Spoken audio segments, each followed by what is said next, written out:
To attend this very historical moment of signing several agreements. wasiirka wasaaradda arrimaha dibadda iyo iskaashiga bariga Afrika ee wadanka Tanzania Maxamuud Kombo oo dhawaan hadal ka jeediyay munaasabad heshiis is-afgarada ay ku kala saxiixanayeen dawladaha Soomaaliya iyo Tanzania ayaa si faahfaahsan uga hadlay waxay uga dhigan tahay heshiisadan fursad ahaan labada dawladood iyo shacabkooda kaasi oo ku dhisnaan doona kala faa'iideysi.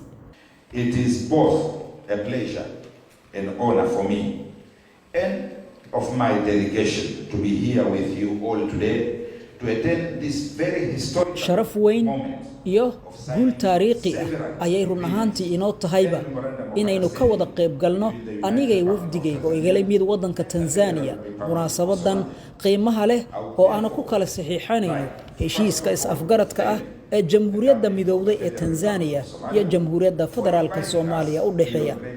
sidaas darteedana marka hore waxaan rabaa inaan u mahadceliyo dawladda federaalka Soomaaliya oo casuumaadana inoo fidisay si fursadan qaaliga ah aynu uga faa'iideysano. mudane ra'iisul wasaare xigeen si gaar ah ayaana kaaga mahadcelinaya ka qaybgalkaaga munaasabadan waxaana tani ay ina tusaysa sida muhiimadda gaarka uu leeyahay xiriirka ka dhaxeeya labada dal. si la mid ah madaxda sare ee labada dalna waan u mahadcelinayaa doorkii ay ka qaateen inuu qabsoomo. waxaan rabaa mudanayaal inaan dareenkayga ku cabiro sida wanaagsan ee la inoo soo dhaweeyay aniga iyo wafdigayga tan iyo markii aan imaanay Soomaaliya. waxaana la ku soo dhaweey run ahaantii garoonka diyaaradaha magaalada Muqdisho bandhig dhaqameed cajiib ah oo ay Soomaalida caan ku tahay. taasina waxaan uga mahadcelinaynaa wasiirka arrimaha dibadda ee Soomaaliya Ambassador Fiqi, ra'iisul wasaare xigeenka, shacabka iyo dawladda Soomaaliyeed guud ahaan madaxdooda. tani waxaan la noqonaynaa run ahaantii ayna i tusaysaa fariin aad muhiim ah inaan dalkeena ku celino kal iyo laab walaalnimo ay inoo muujiyeen dadka Soomaaliyeed ayaa run ahaantii nagu dhalisay inaanu imaano Soomaaliya. waxaanu ballan qaadaynaa in mar kale aan soo laaban doono. talaabadan waxay run ahaantii ka dambeysay markii ay dhawaan ay ku wada shireen wadanka Tanzania madaxda labada dawladood Soomaaliya iyo Tanzania xilli uu socday shirkii ururka bariga Afrika. wayna ku mahadsan yihiin sida run ahaantii ay iskula garteen in la sii xoojiyo xiriirka labada dal. dhinaca kale shaqada ay qabteen guddiga qubarada ah ee ka kala socday labada dhinac waxay dhabax u xaartay heshiiskan is-afgaradka ah in aynu kala saxiixano. waxaan rabaa inaan ku xaqiijiyo mudane wasiirka arrimaha dibadda dhammaan hadalladaadii ee ka jeedisay munaasabadan ee fariimaha xumbaarsanaa in dadka reer Tanzania ay fulintooda diyaar u yihiin waana ka wada shaqayn doonaa. soo jeedimidii aad soo jeedisay taasina waxaa daliil u ah habka aynu halkan ku joogno. is-afgaradka hadda aynu kala saxiixanayno iyo kuwo kale oo dheeraad oo imaan doonaba waanu ka wada shaqayn doonaa sidii loo dhaqangelin lahaa dhammaantooda. sidoo kale wasiirka arrimaha dibadda ee dawladda dalka Tanzania ayaa waxa uu soo hadal qaaday xiriirka soo jireenka ah ee ka dhaxeeyay labada dal isagoo si weyn uga hadlay muhiimadda heshiiskan uu ku qotomo. Tanzania and Somalia share a unique history of cultural and political relationship. Tanzania iyo Soomaaliya waxaa ka dhaxeeya xiriir qoto dheer oo soo jireen ah ee dhinacyada siyaasadda, dhaqanka iyo dhaqaalaha. xiriirkaasi waxa uu ahaa mid boqolaal sano soo jireen ah laga soo bilaabo xilliyadii gumeysihii ayuu soo jiray. waxaa jira isdhaxgal labada bulsho ah. dad badan oo Soomaali ah ayaa ku nool wadanka Tanzania halka dad badan oo Tanzaniyaal ah sidoo kale iyaguna ay dhinac Soomaali ay soo jiraan.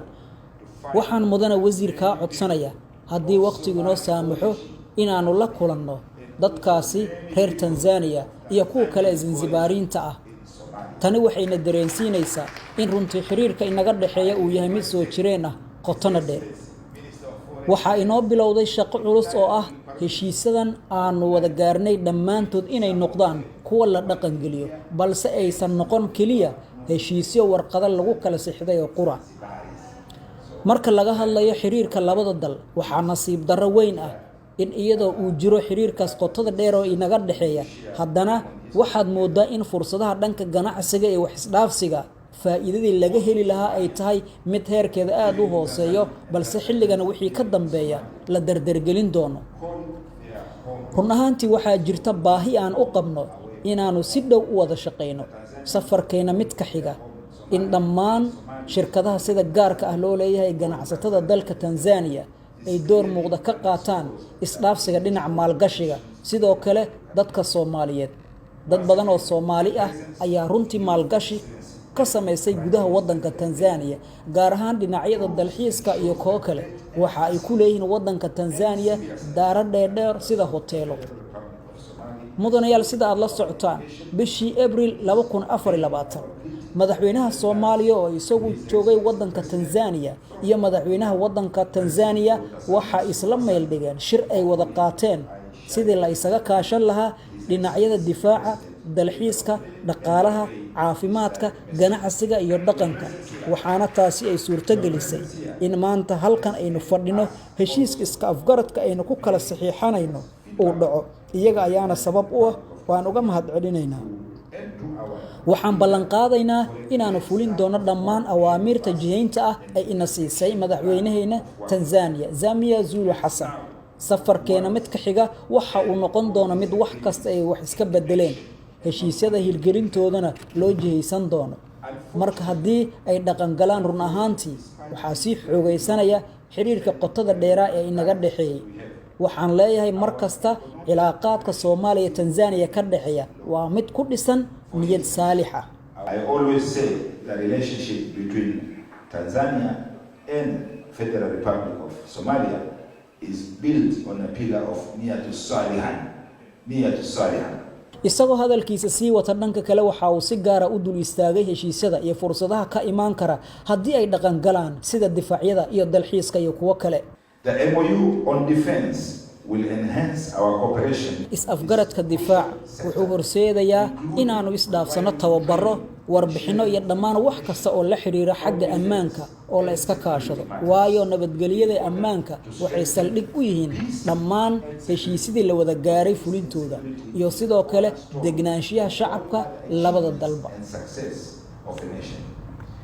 sida aad la socotaan laga soo bilaabo 2007 Jamhuuriyadda Midowga Tanzania waxay diyaar u ahayd inay ka qayb qaadato tababarida ciidamada Soomaaliya welina fursadahaasi waa ay furan yihiin.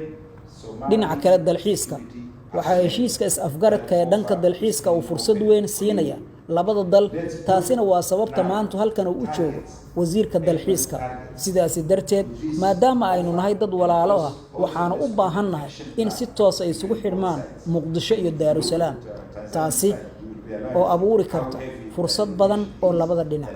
waa sida muuqata wafdiga ballaaran ee ka socda dalka Tanzania oo imika jooga Soomaaliya ayaa ku dareensiinaya saansaantaas. If we are brotherly and sisterly nations, there is a need to have direct connectivity between Mogadishu and Dar es Salaam.